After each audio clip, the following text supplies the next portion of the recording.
जय। हम सनातन गोस्वामी की चर्चा कर रहे थे।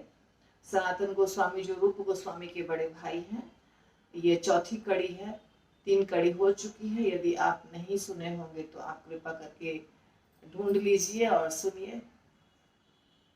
तो सनातन गोस्वामी कभी रोते थे, कभी हंसते थे। वृंदावन के निकुंज में, गलियों में, कभी प्रेम के आनंद में डूबते थे।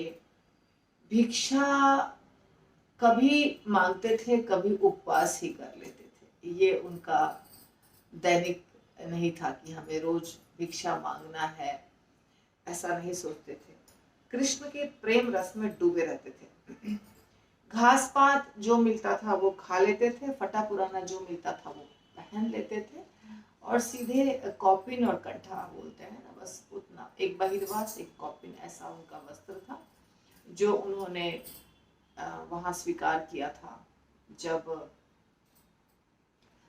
महाप्रभु से मिले थे काशी में। तो इस प्रकार भगवान के सिवाय और किसी चीज की सुध बुध नहीं थी उनको। उस समय वृंदावन में ज्यादा बस्ती नहीं था, ज्यादा लोगों का घर नहीं था, जैसा अभी आपको दिखाई देता है। तो इसलिए वृंदावन के सारे साधु सन्यासियों को जो भी थे, मधुकरी करने के लिए मथुरा जाना पड़ता था। तो कभी कभी मथुरा जाते थे, कंधे पे झोला लटका करके, और मधुकरी करते थे। जो मिलता था उससे उदरपूर्ति कर लेते थे। कुछ दिनों के पश्चात महाप्रभु की जो आज्ञा थी लुप्त तीर्थ स्थलों की खोज करना, या जो भी आज्ञा दिया था महाप्रभु ने, उस सेवा में लग गए। सबसे पहले लुप्त तीर्थ स्थलों की खोज करना शुरू किए। जो शास्त्रों का इनको ज्ञान था और जो लोगों के मुख से सुने थे, और भगवान की जो कृपा थी, उसके आधार पर एक एक करके लुप्त तीर्थ स्थलियों की खोज कर रहे थे।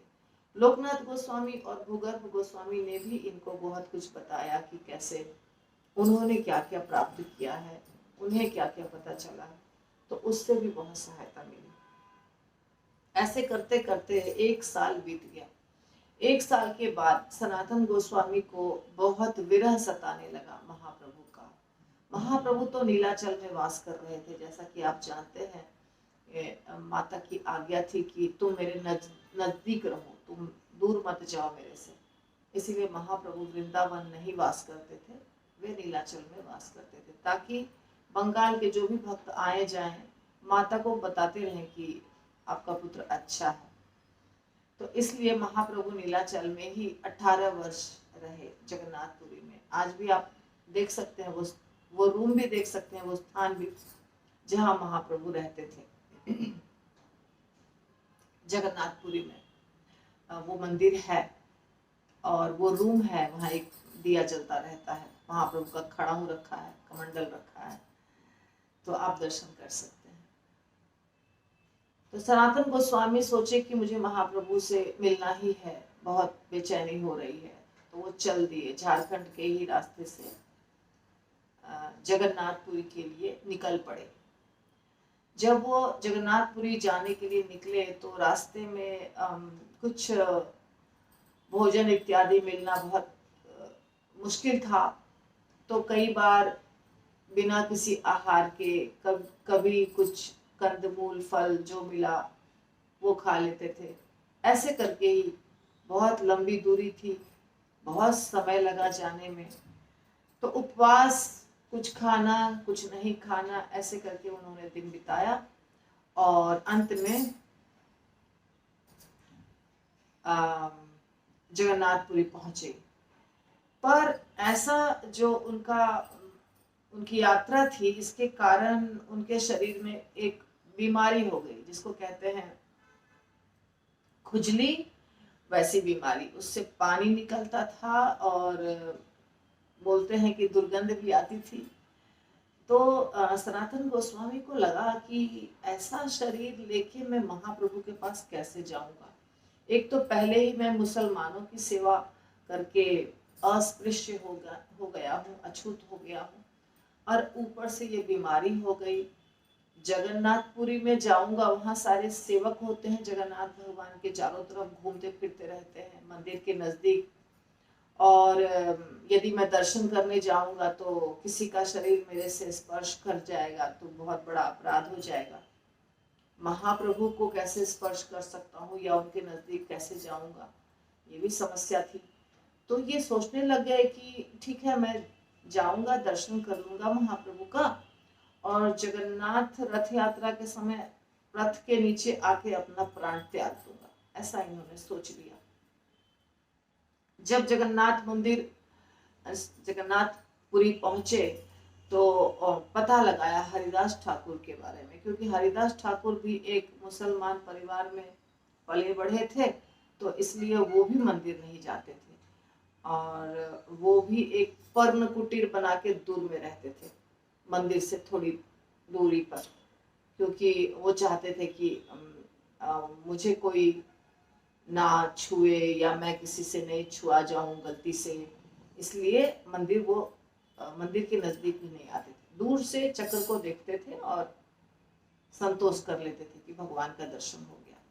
तो चैतन्य महाप्रभु तो बहुत कृपालु हैं, वे हरिदास ठाकुर को रोज भगवान का दर्शन करने के बाद जो उपल भोग होता है, उपल भोग का प्रसाद, वो लाकर हरिदास ठाकुर को देते थे। हरिदास ठाकुर 3 लाख नाम जप करते थे, और महाप्रभु जब प्रसाद देते थे तो उसको वो ग्रहण करते थे। तो सनातन गोस्वामी ने सोचा कि मेरा हरिदास ठाकुर के पास रहना ही उचित होगा, क्योंकि मैं भी अछूत हूँ। इसलिए सनातन गोस्वामी हरिदास ठाकुर से मिलने गए। लेकिन जब हरिदास ठाकुर से मिलने गए, थोड़ी देर बाद महाप्रभु आ गए, क्योंकि महाप्रभु का रोज का ये नित्य रूटीन बोलते हैं ना, रोज वो आते थे हरिदास ठाकुर के पास। तो वो आ गए प्रसाद लेकर, और वहीं पर सनातन गोस्वामी पहले से ही थे। तो जब महाप्रभु आए तो सनातन गोस्वामी उनको दंडवत प्रणाम किए, और महाप्रभु अपना हाथ उठा के आलिंगन करना चाहे सनातन गोस्वामी का, लेकिन सनातन गोस्वामी अपने आप को महाप्रभु से दूर रख रहे थे, भाग रहे थे, पीछे जा रहे थे कि आप मेरा आलिंगन मत करिए, मैं अछूत हूँ, मैं पापी हूँ, और मेरे शरीर में ये बीमारी भी हो गई है, तो आप दूर रहिए मेरे से। लेकिन महाप्रभु कहाँ मानने वाले थे, महाप्रभु उनके पीछे पीछे पीछे जा करके और उन्हें जबरदस्ती आलिंगन कर लिए। और महाप्रभु ने ही सनातन गोस्वामी का भी रहने का इंतजाम कर दिया हरिदास ठाकुर के ही पास। एक दिन सनातन गोस्वामी के साथ वैसे तो रोज कृष्ण कथा करते थे, लीला की चर्चा, भगवान कृष्ण के लीला की चर्चा सनातन गोस्वामी के साथ महाप्रभु बैठकर किया करते थे। एक दिन कृष्ण कथा कहते कहते सनातन गोस्वामी की ओर देखते हुए महाप्रभु ने कुछ बोला, मैं आपको सुनाती हूँ जो चैतन्य चरितामृत में है। सनातन देह त्यागी कृष्ण ज्योति पाइये, कोटि देह खने के त छाड़िते पाइये। देह त्यागी कृष्ण ना पाए, पाइये भजने, कृष्ण प्राप्तेर कौन उपाय नाही भक्ति बिने।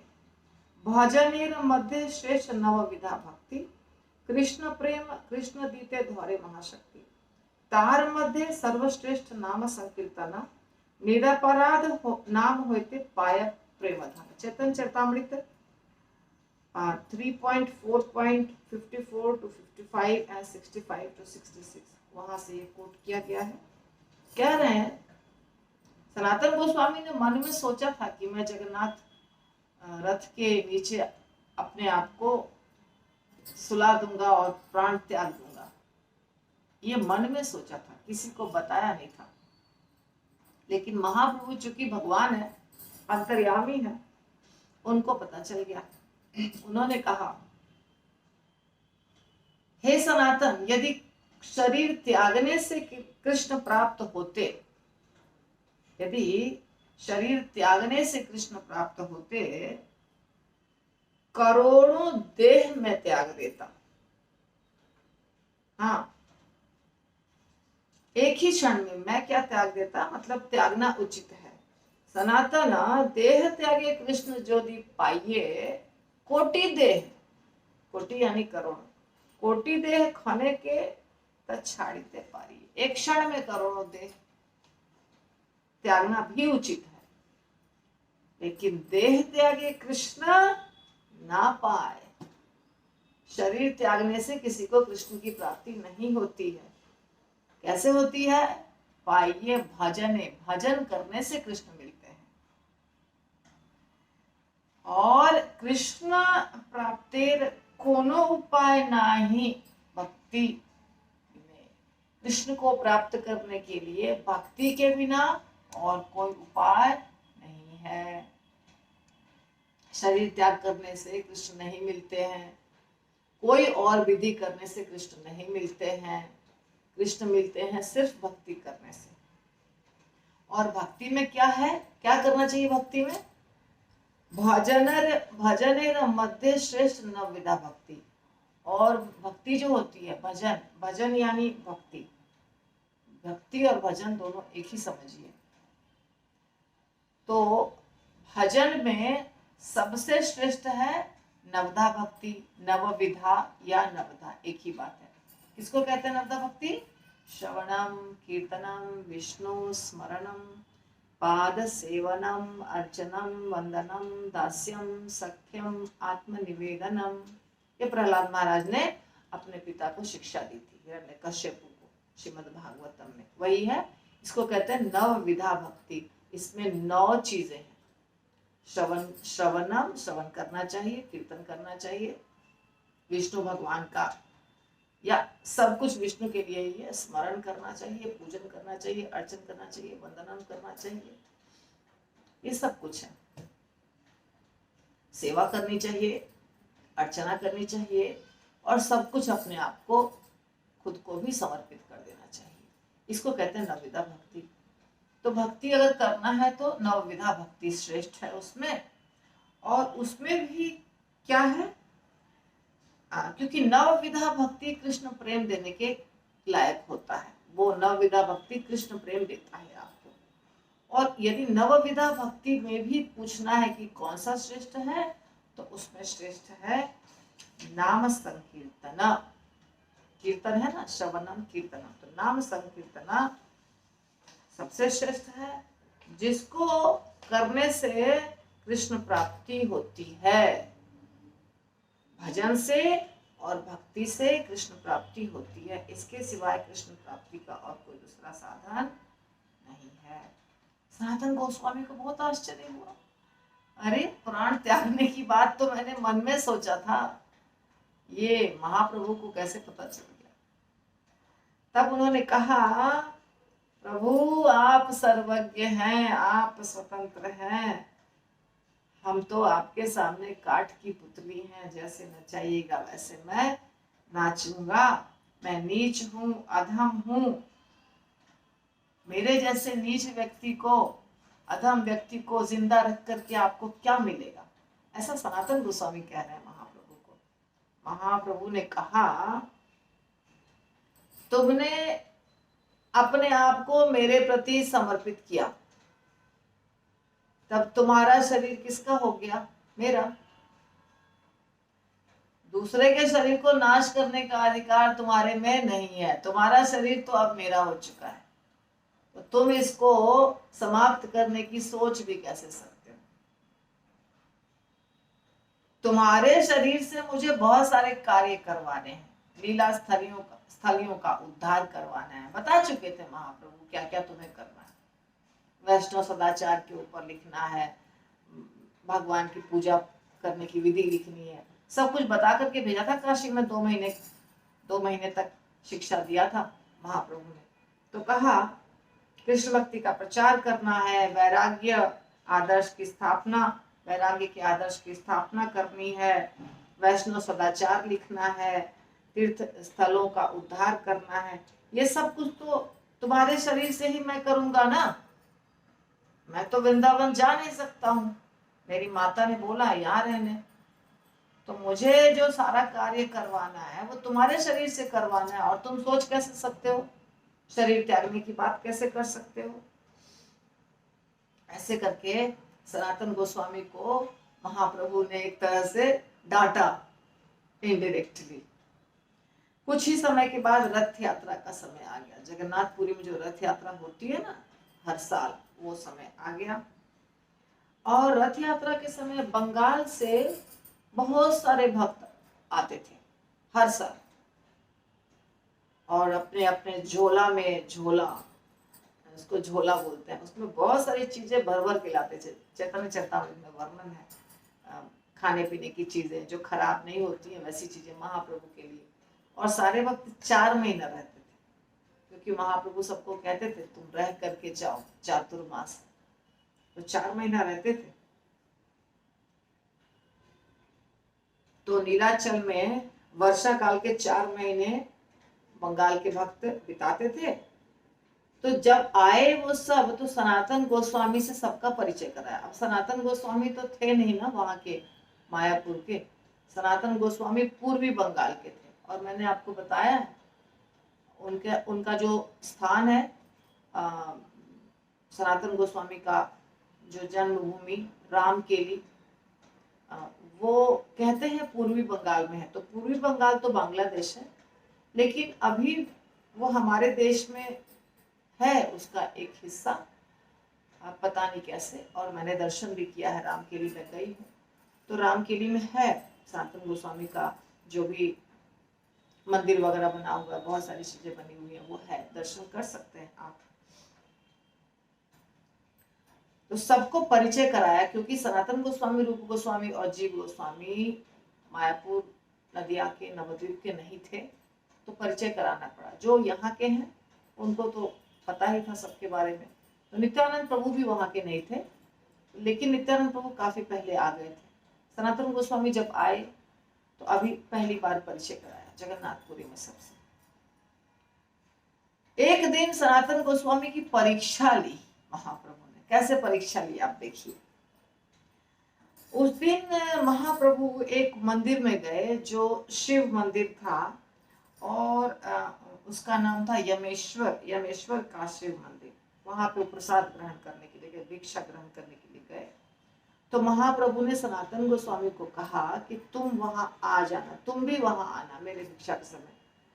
साधारणतया महाप्रभु भिक्षा लेते थे, तो बाद में उनका उच्छिष्ट सनातन गोस्वामी को मिल जाता था। तो महाप्रभु का निमंत्रण पाए तो सनातन गोस्वामी बहुत खुश हुए। अब दोपहर का समय था जिस समय प्रसाद ग्रहण करते हैं। दोपहर के समय महाप्रभु के पास जाना था सनातन गोस्वामी को। और जो जो जगन्नाथपुरी गए हैं उनको याद होगा, अगर ध्यान दीजिए तो पता चल जाएगा कि जगन्नाथ रथ यात्रा के समय कितनी गर्मी रहती है। उस समय जो समुद्र का तट है और वहां जो बालू है वो कितना गर्म होता है। अब समस्या ये थी कि सनातन गोस्वामी जगन्नाथ मंदिर के नजदीक से जाते आते नहीं थे। वही कारण, यदि मैं उधर से गुजरा और कोई भगवान की सेवा के लिए, देखिए जगन्नाथपुरी आज भी आप जाइएगा तो आपको दिखाई देगा इतनी बड़ी बड़ी टोकरी में सब लोग प्रसाद ले लेके इधर उधर घूमते रहते हैं। अब तो बहुत सिस्टमैटिक हो गया है, लेकिन उस जमाने में तो अलग ही बात होगी। आनंद बाजार है, आनंद बाजार में आज बहुत सब कुछ सिस्टमैटिक बना दिया है, फिर भी आनंद बाजार तब भी था। तो अभी भी प्रसाद लेके घूमते रहते हैं, इधर उधर जाते रहते हैं। और तब तो और भी ज्यादा बाहर चीजें होती होंगी, क्योंकि जैसे ज्यादा आजकल मॉडर्न टेक्नोलॉजी और बहुत कुछ हो गया है, दीवारें बन गई है, बहुत सिस्टम हो गया, वो नहीं होगा शायद। तो इसीलिए ज्यादा पंडे वगैरह इधर उधर घूमते थे, इसलिए सनातन गोस्वामी उधर नजदीक जाते ही नहीं थे। अब दोपहर के समय यमेश्वर मंदिर जाना है, और जाना है किधर से, समुद्र के तट से। और समुद्र का बालू कितना गर्म होगा आप सोचिए। लेकिन वो गए और समुद्र के तट पर चलकर, 1 मिनट आपको चलने बोलेंगे ना तो आपको लगेगा कि जब हमें स्नान करके आना होता है उतना देर तक में लगता है पैर जल जाएगा, इतना ज्यादा बालू गर्म होता है बिना चप्पल के। तब तो चप्पल वगैरह सिर्फ राजा महाराजा पहना करते थे, बाकी सब तो नंगे पाँव। सनातन गोस्वामी जब मंत्री थे तब होगा उनके पास चप्पल, पर अभी तो वो एक भिक्षुक की तरह, सन्यासी की तरह रहते थे, इसलिए कुछ नहीं था, नंगे पाँव जाना था उनको। पर वो गए और जब वो वहां पहुंचे उनके पूरे पैरों में, दोनों पैरों में छाले पड़ गए। छाले पड़ गए। अब महाप्रभु ने उन्हें बुलाया, इसलिए वो बहुत खुश दिखाई दे रहे थे। महाप्रभु के एक सेवक का नाम है गोविंद, तो गोविंद वहां थे उस समय, और महाप्रभु ने जो भिक्षा ग्रहण किया, भिक्षा कहते हैं उसको, जो प्रसाद हम कहते हैं ना उसको भिक्षा कहते हैं। हम प्रसाद कहते हैं क्योंकि हमें प्रसाद मिलता है, और महाप्रसाद कहते हैं क्योंकि भगवान के ग्रहण करने के बाद आचार्यास लेते हैं तो वो महाप्रसाद बन जाता है। तो महाप्रसाद था, भगवान ने ग्रहण किया था प्रसाद, उसको लाके रख दिया सनातन गोस्वामी के पास। जब प्रसाद ग्रहण कर लिया तब वो सनातन गोस्वामी तब गए जहां महाप्रभु विश्राम कर रहे थे। महाप्रभु ने पहला प्रश्न पूछा सनातन गोस्वामी से, सनातन तुम किस मार्ग से आए? सनातन गोस्वामी ने जवाब दिया, समुद्र के किनारे किनारे। तो कहा महाप्रभु ने, समुद्र के किनारे किनारे तप्त बालू पर से तुम कैसे आए? तुम सिंह द्वार कहते हैं, जो जगन्नाथ मंदिर का जो मेन गेट है उसका नाम है सिंह द्वार। 4 दरवाजे होते हैं जगन्नाथ मंदिर के, चारों दिशाओं में एक एक दरवाजा, उसका अलग अलग नाम है। जो पहला दरवाजा है मुख्य द्वार, उसका नाम है सिंह द्वार। तो भगवान ने कहा महाप्रभु ने, तो सिंह द्वार के रास्ते से तुम क्यों नहीं आए? तब सनातन गोस्वामी ने उसके पहले ही कहा महाप्रभु ने कि तुम्हारे पैरों में छाले पड़ गए होंगे, फिर तुम कैसे आ गए? सिंह द्वार से क्यों नहीं आए? तब सनातन गोस्वामी ने कहा, मुझे कुछ नहीं हुआ प्रभु, छालों का तो पता भी नहीं चला, सिंह द्वार से आने का अधिकार मेरा नहीं है। वहां तो जगन्नाथ जी के सेवक इधर उधर आना जाना करते रहते हैं, अगर मेरा स्पर्श हो गया तब क्या होगा? मैं तो अपराधी बन जाऊंगा। महाप्रभु बहुत खुश हुए, बोला सनातन तुम परीक्षा में पास हो गए, मैं बहुत प्रसन्न हूं। मैं जानता हूं सनातन कि तुम्हारे में इतनी शक्ति है कि तुम पूरे ब्रह्मांड को तार सकते हो। ऋषि मुनि देवता गण भी तुमको छू करके पवित्र हो जाएंगे, ये मुझे पता है, लेकिन तुम्हें मर्यादा का पालन करना बहुत अच्छे से आता है, और भक्तों को मर्यादा का पालन करना चाहिए, ये भक्त का स्वभाव है। अगर भक्त मर्यादा की रक्षा नहीं करेंगे तो कौन करेगा? जिसको हम वैष्णव एटिकेट कहते हैं, सदाचार कहते हैं, वो पालन करना आवश्यक है और भक्तों को अवश्य करना चाहिए। भक्तों को देख के तो जो अभक्त होते हैं वो भी थोड़ा प्रणाम करते हैं, डर जाते हैं थोड़ा। मैंने देखा है, हम लोग जब ट्रेन से ट्रैवल करते हैं, कभी फ्लाइट में तो थोड़ा कम रहता है वैसा, पर ट्रेन में देखा है मैंने, क्योंकि हम थोड़ा लंबे समय के लिए रहते हैं तो बातचीत भी हो जाती है जो आपके सीट के सामने रहते हैं उनसे। तो जैसे ही आपको वो देखते हैं, तिलक है, कंठी है, माला कर रहे हैं, तो रिस्पेक्ट देते हैं। लास्ट में जब आप उतर रहे हैं, जैसे मैं अकेली ट्रैवल करती हूँ तो सूटकेस वगैरह उतारने में मदद करेंगे बिना बोले। तो भक्तों से थोड़ा सा उनको डर भी लगता है कि ये भक्त हैं, नियमों का पालन करते हैं, तो हमको थोड़ा सा गंदी आदत है तो थोड़ा दूर रहे, ऐसा भी लगता है। और सम्मान भी देते हैं कि ये नियम का पालन करते हैं, मैं तो नहीं करता हूँ, ये तो अच्छे हैं, मैं तो बुरा हूँ और मैं बुरा ही रहूंगा क्योंकि मेरे से होगा नहीं नियम का पालन, ऐसा भाव रहता है बहुत लोगों का। तो भक्त जो होते हैं उनको फिर उनके ऊपर जिम्मेदारी बन जाती है कि उनको नियम का पालन करना ही पड़ेगा, बहुत आवश्यक। वैष्णव एटिकेट, प्रभुपाद ने 4 नियम बताए, 16 माला करने के सिवा 4 नियम।